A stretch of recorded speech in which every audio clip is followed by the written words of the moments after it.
এই জন্য আপনাদেরকেও আমি সম্মান জানালাম, ইউনিয়নের নেতৃবৃন্দকে সম্মান জানালাম।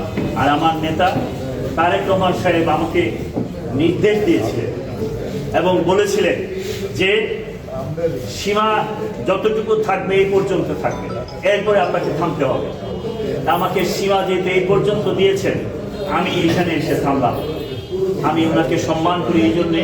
একটা ভদ্রলোক 17 বছর কষ্ট করেছেন, এসেছেন বাংলাদেশে, তারও সুযোগ দেওয়ার জন্যে আমি চাই যে দলের সভাপতি হিসাবে সেটা যেন বিতর্কিত অবস্থানে না যায়।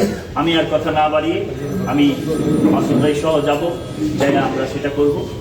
আপনাদের সবাইকে এতদিন এত কষ্ট করেছেন, ধৈর্য ধরেছেন, আমি আসলে আর কোনো কথা বলার মতো অবস্থানও আমার নেই, মানসিক অবস্থানও নেই, শারীরিকভাবেও আমি একটু অসুস্থতা যাচ্ছি। তো সব কিছু মিলে আপনাদের ভালোবাসা পেয়ে নেতা হয়েছি। জীবনে আবার যদি কখনো সুযোগ আছে আমরা সেই নেতৃত্ব দেব, আর নেতৃত্বে তো আছি।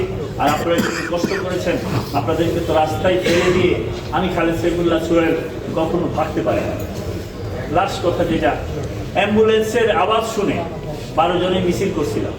এই মিছিল থেকে অ্যাম্বুলেন্সের আওয়াজ তুলে আমার পিছনে যারা বিপ্লবীরা ছিলেন সবাই এক দূরে পালায় গেছে। আমি রাস্তার মাঝখানে দাঁড়িয়েছি। আমি কিন্তু কাউকে ফেলায় যাই নাই, জীবনে যাইও না, সেটা আমার স্বভাবের মধ্যে পড়ে যাই নাই। পরে তাকায় দেখি পিছনে কেউ না, আমি ভাবছি সবাই তো আছে, পরে দেখি অ্যাম্বুলেন্স, পরে আবার সবাই আসছে। যাক, আমি এখনো বলি যে আমরা আছি আপনাদের সাথে, আপনাদের ভালোবাসা নিয়ে, আপনাদের ভালোবাসা নিয়েই আমরা বেঁচে থাকতে চাই। আমরা আপনাদের মাঠে থাকবো। আমি রুল ভাই একসাথে মিলে সম্মেলন করেছি, আজ পর্যন্ত আছি, আজ পর্যন্ত যাই নাই। জীবন যতদিন আমাদের থাকে এই সম্পর্কটা ঐক্যবদ্ধভাবে আমরা মাসুদ ভাই সহ আমরা ঐক্যবদ্ধ থেকে আমরা সমস্ত আন্দোলন সংগ্রাম চালিয়ে যাব, সেই কথা বলে আমি আমার বক্তব্য এখানেই শেষ করছি।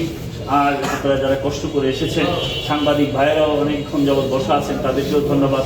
আপনারা কষ্ট করে আমাদের কথাগুলো শুনছেন, আপনাদেরকে ধন্যবাদ জানিয়ে আমি আমার কথা এখানেই শেষ করছি।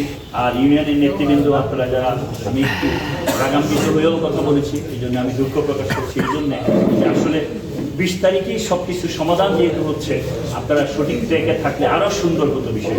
মানে আমরাও একটু বড় থাকতাম, বড় থাকলে আপনাদের জন্য সম্মান।